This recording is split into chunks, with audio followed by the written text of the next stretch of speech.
შენ მეუფეო და ღმერთო ყოველთავ განანასწრა განაბრძან სული გული და გონება ემონისა შენი სამირანისა და წარმართნი ხელი მისი რამე თუ ცოდველი და ჩინებულად გამოხატოს ცხოვრება შენი. იმისთვის რომ მასე სულიწმინდის მადლი გადმოვიდეს და სამუშაო რაც შეიძლება უკეთ შეასრულოს, ჯერ უნდა ილოცოს. ამირან გოგლიძემ უწმინდესის ნაბოძებ წოდებასთან ერთად მის მიერ ნაჯუქარი კაბაც კარგად მოირგო და ახლა უკვე საქართველოს კათოლიკოს პატრიარქის იგია მეორის კურთხევით უბრალოდ მხატვარი კი არა მხატვარ თუხუცესია. ტაძარში კაბით შემოსილი შრომობს. ამჟამად სამების მთავარანგელოზის ეკლესიას ხატავს და როგორც ყველა ადამიანს, რომელიც ღვთისმსასურველ საქმეს ეჭიდება, შინაგანი ბრძოლები აწუხებს.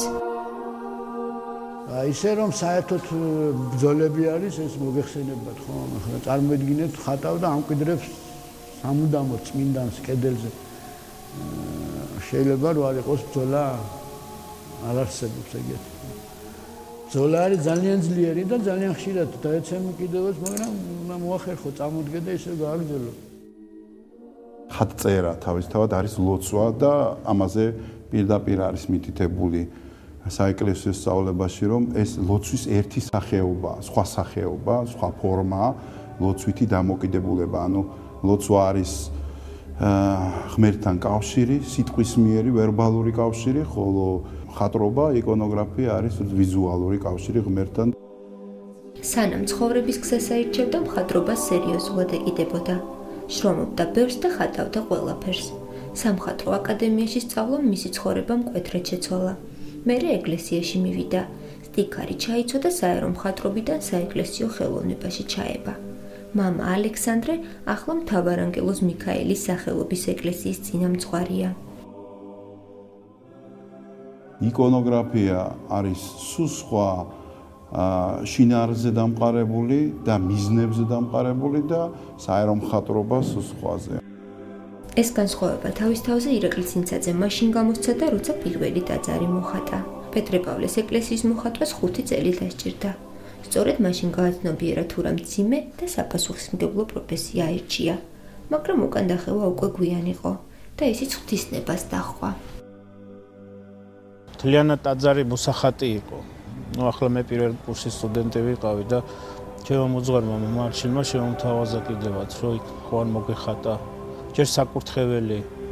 ისეთი დიდი სურვილი მქონდა აი ამ სფეროში ჩემი თავი გამომეცედა, რომ არც დაფიქრებული ვარ ისე დავეთანხმე. გადავდგი პირველი ნაბიჯები როგორც ეკლესიური მხრივ, ისე ხაწერიდან გამომდინარე. საღებავებს, ფერებს და სტილს სამივე გემოვნების და საშუალების მიხედვით ირჩევს. თუმცა ყველაფერს ვერ შეცვლიან. თავიანთი ქმნილებები აუცილებლად კანონიკურ ჩარჩოებში უნდა მოაქციონ. საღებავები მზადდება ძირითადად ბუნებრივი მინერალებისგან. მინერალი ეს ჩვეულებრივი ქვა, ზოგჯერ ნახევრად ძვირფასი, ზოგჯერ შეიძლება ძვირფასი ქვაც იყოს. ეხლა ეს რატომ არის ახლა ესეთი მნიშვნელოვანი ამ ნახევრად ძვირფასი ქვებისგან დამზადებული საღებავი? მას აქვს სხივის არეკლის საშუალება, შუქი რო ხდება, მე ანათებს ის და გამოსცემს სინათლეს. ის თვითონ ამბობს, რომ მე ვარ ნათელი. ეს თვითონ შინაარსობრივად არის დაკავშირებული მაცხოვართან და ქრისტიანობასთან. ხელოვნური საღებავი მაინც მდარი არის, რაც არ უნდა ძვირი ხირდეს. ამ ბუნებრივ საღებავს ვერანაირად ვერ ჯობია, იმიტომ რომ ეს არის ღვთისგან შექმნილი ფერები არის, ჩვენ ბუნებაში ვიღებ. კედლის მხატვრობა შედგება ორი ტიპისაგან. ერთი არის სველზე დახატული, რასაც ფრესკა ქვია და მართლა ფრესკა თვითონ ნატურალურად ქვია სწორედ სველზე დახატოს, ანუ სწრაფად შელესილ ბათქაში, რომელიც სანამ გაშრება, მანამდე უნდა მოასრო და დახატო. და ეს ტექნოლოგია ძალიან კარგია, ვინაიდან თვითონ საღებავს შიგნით იწოვს. ფაქტიურად ბათქაში თვითონ ხდება მხატვრობა. ანუ ერთი და იგივეა. ბათქაში და მხატვრობა. აქ ცოტა სხვანაირია, უკვე მშრალზე დახატული, მაგრამ ესეც ძალიან კარგი ტექნოლოგია და რასაც ჩვენ ვაკეთებთ ახლა დღეს, ვაკეთებთ ბუნებრივი საღებავებით, ბუნებრივი კომპონენტებით და გარანტია აქვს, რომ დიდხანს გაძლებს აი სწორი შენახვის პირობებში. დაუყოვნების შემდეგ კი ფრესკების მხილველი მათში არა მარტო ეთნიკურ კუთვნილებას, არამედ მის ხასიათსაც დაინახავს, რადგან ყოველი მხატვარი თავის ქმნილებაში საკუთარი სულის ნაწილს დებს. ხაწერა სულ არ გძალავს, რომ აი მხატვარმა რაღაც თავისი თავი არ გამოავლინოს ან თავისი ხელწერა.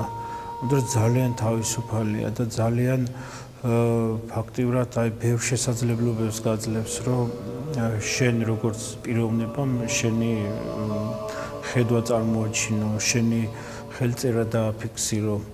აფრიკაში საიდუმლოსერება დაუხატია და უწუდეს აქვს ნანახი ეს ნახატი და ამბობდა რომ მოციქულების ყველანი ზანგები არიან. ქართველი რატომღაც ქართულად ხედავს, ხასიათი მაინც ქართული აქვს. რომ დააკვირდეთ ახლა რუსულ ხატებს ან ხატრობას, რაც კონკრეტულად რუსების მიერ არის შესრულებული, ესეთი პაჭვაცხვირებით, სხვანაირი თვალებით, ისე თუ ისე რაღაც ხასიათი იშლება მე როგორ ნახატში. ელემენტარულად სვანური მხატვრობა რომ ნახოთ, არის სუფთა ადგილობრივი მაცხოვრებლები, ეს წმინდანები.